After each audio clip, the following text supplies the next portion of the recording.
Portland Pilots are the 2016 West Coast Conference champions. Sharp! In another dimension! And it's gone! A walk-off two-run home run by Tate Budnick, and the Pilots win it. The Portland Pilots win their first national championship in overtime. Hi there, and welcome to another edition of the Portside Pod. Joining us is the University of Portland Vice President for Athletics, Scott Leykam, a return guest to the pod. Thanks again for joining us. Thanks, Adam. Still haven't seen you in about 6 months, but nice to see you this way. Good to see you again virtually. So big news coming out last week, the NCAA announcing November 25th as the official starting date for collegiate basketball. What does that mean for the Pilots men's and women's programs?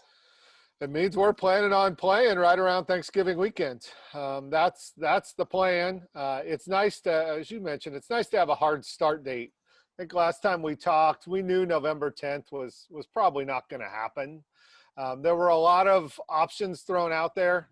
November 21st and 25th were the two that we thought were more likely. And in fact, I was a little surprised by the 25th. I think the momentum had really grown for the 21st, the day or two before the vote, but we'll take it. Having a couple extra days is not a bad thing. Now it's trying to put Humpty Dumpty back together again as it relates to non-conference schedules, right? So we know we can play 4 games fewer than normal. So we had a couple of weeks versus with games that were canceled. On the women's side, we may be able to pretty much keep what we had standing. We may lose one and have to reschedule one. The men's side is going to more sort of tournament formats. These, 3 or 4 teams go to one spot. You play everybody. Because the reality is on the men's side, we've got to schedule 11 games and try to play them in about a month. So if we can do a couple of those tourneys, it will make sense. In constant contact with Tyler Geving of our men's staff and Skylar Young of our women's staff on what those things look like. But the good news is we're ready to go. So what do you think is the time frame? When do you think we'll start being able to piece together a concrete schedule? Well, I don't think it's ever going to be concrete. There will be a wet cement sign around the schedule for a while with travel, right? You may have teams that get cold feet and don't hop on a plane and want to exercise a force majeure clause and delay a game by, a year or two. So today's third week of September. I think by the end of this month, first week of October, we should have a pretty good feel. Some of it will be dependent on the conference men's schedule. We have a draft that may change, but I feel like we're in pretty good shape in the next 7 to 14 days to do something. I've been in conversation with most of the athletic directors we're playing to gauge, who could play, who potentially is a flight risk and doesn't know yet. And there's some schools in markets that their gyms aren't even open yet, and we have some concern. So I think the games we're looking at with home and home series that haven't started yet, some of those we may just delay a year, and hopefully we're back to normal. There will be a priority on kind of finishing the ones we have in place, because you don't want to get in a scenario next year where you're playing a ton more road games than home games or vice versa, because you're out of cycle. And you mentioned the West Coast Conference. Do we know what that schedule is going to look like? We've seen them. So the women's schedule is still planned to be 18 games with travel partners. So that's, as we remember, right, pretty normal. The men, we've seen a draft of 16 games. I think there's, there could be some discussion about playing 18, depending on how hard it's going to be to get non-conference games for everybody. Especially if that November 25th date were to be pushed back again, I think we might need more conference games. But we've got those schedules. The league did a nice job. They look good. I think we're just waiting, I would imagine probably early to mid-October. We had them and we're about to release them right about the time we postponed fall sports. So thought it was in our best interest. Let's hold for a bit and see how things play out. So people hear that basketball has been given the green light. first thought among many people's minds is fans at games. Are we going to see any fans at games? Do we know that yet? Good question, and something we're working through with the state. I foresee two models. I foresee a no fans for a while, and then transitioning to limited fans. 10%, 20%. I think Dan Seebeck of our ops staff and Dave Taylor of our ticket staff have some models that they're playing with if the state gives us the go ahead. The other one would be limited fans the whole season. I'm pulling for the Pac-12 to keep moving and potentially having some fans at some point. I'd love to see some pro teams have fans, to have some people kind of get out in front of it. I don't see a full fan capacity, Adam, unless some vaccine comes up quick and some things change. But I'm more optimistic that we'll be able to have some folks in the stands this year. And you mentioned pro teams. Are we working with some of these local pro teams, for example, the Timbers, on as we return to play? And you also mentioned the governor's office. Any direction there? What kind of information are we getting from them? Good questions. There's a lot to tackle there. So we were working as a full state, I would say, the first couple of months of this deal. So Blazers, Timbers, Oregon High School Athletic Association, Portland State, the Winterhawks, the Hops. I think as we kind of pulled up to the mountain, we're all working together. Now we're all doing our own thing a little bit, right? Timbers have already started and they're gone. And we had a nice call with them, learning what they're doing with no fans and what's working and what's not, and how they're incorporating testing into that. The Blazers, it doesn't look like they'll play again until after the calendar year, if you read the NBA stories. So they're in a different spot. High schools after the calendar year. Pac-12 has their own exemption now, and obviously that's football. They're trying to really ramp up, like within a matter of hours, to get football going again. So for us, talking to Portland State, had a nice chat with Val Cleary, their AD, this morning. We're the other two Division I schools that very much are looking forward to playing in November. So we've submitted our quarantine plans and our testing plans and our facility plans to them. I imagine we'll need to make some adjustments, but really just waiting for final clarification of exactly what they need to see from us.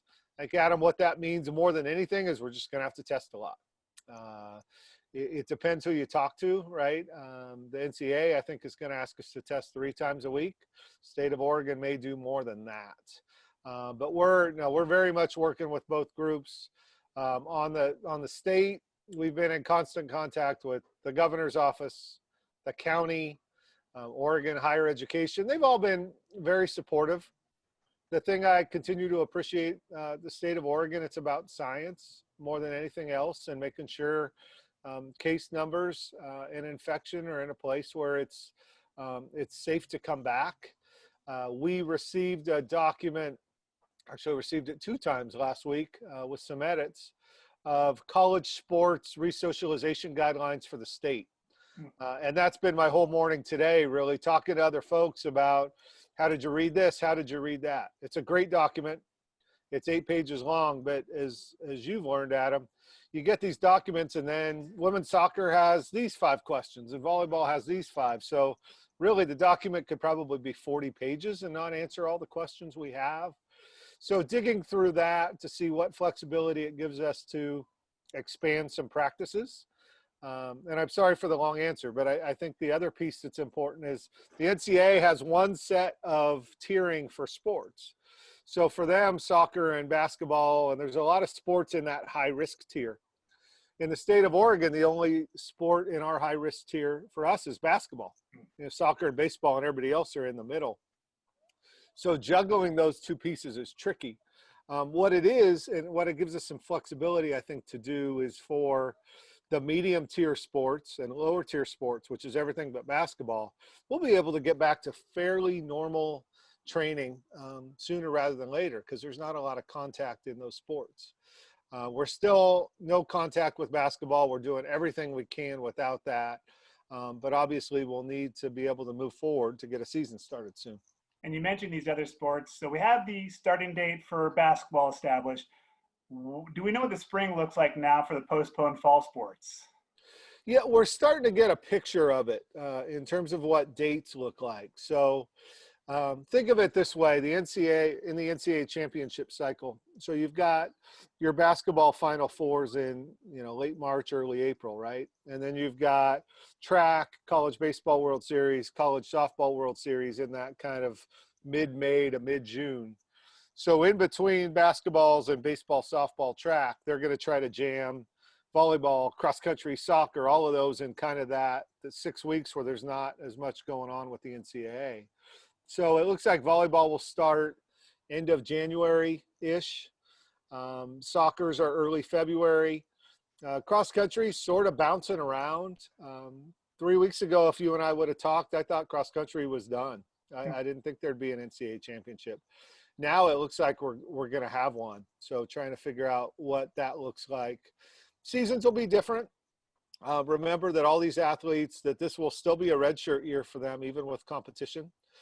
So it'll be primarily conference games with some regional friends, like the Ducks and the Beavers and Portland State and Seattle U, kind of that balance. With cross country, it'll probably be a dual meet or two. Hopefully we can get together with a BYU or an Oregon or somebody and then go right into WCCs and nationals. But it looks like sort of end of January to end of April is the window. And the traditional spring sports, the baseball, tennis, rowing, track and field, indoor and outdoor, beach volleyball, will these seasons get affected with all the fall sports taking place in the spring? Maybe will they get delayed starting dates, anything like that? No, the calendar is the same. I think the indoor-outdoor track, we're trying to figure out. Indoor track, that's a lot of people in a small indoor space. So I think nationally they're still working through that. Outdoor track, how does that fit with cross country? But we'll still go there. Beach volleyball is the one that we're, at the league level. How do you do that in indoor at the same time? Right. But to answer your question, start dates, practice dates, championship dates are all the same. One of those spring sports, rowing. How is the search for a new head coach going? Any updates there? I hope it's just about done. If everything goes to plan, we'll have an announcement this week. Also, Portland Athletics recently launched a Pilots Vote, which is the voting initiative to register all student athletes and anyone associated with UP Athletics. It kind of joins this nationwide movement to get more collegiate student athletes involved in the voting process. Why is something like this important? First, I want to give credit to our former men's basketball coach, Eric Reveneau, who started this whole thing from scratch. And really to the point where the NCAA is going to make it a national rule. So it's something that we're all going to do. But I think, with 18 to 22-year-old student athletes, educating them on how they can change the world and affect the world. And it's not just about November. November is important.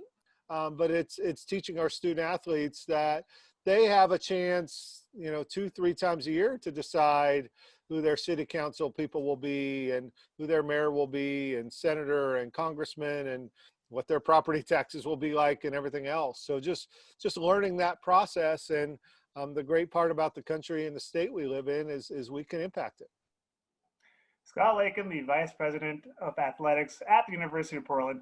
Thanks once again for joining the Portside Pod. Thank you, Adam.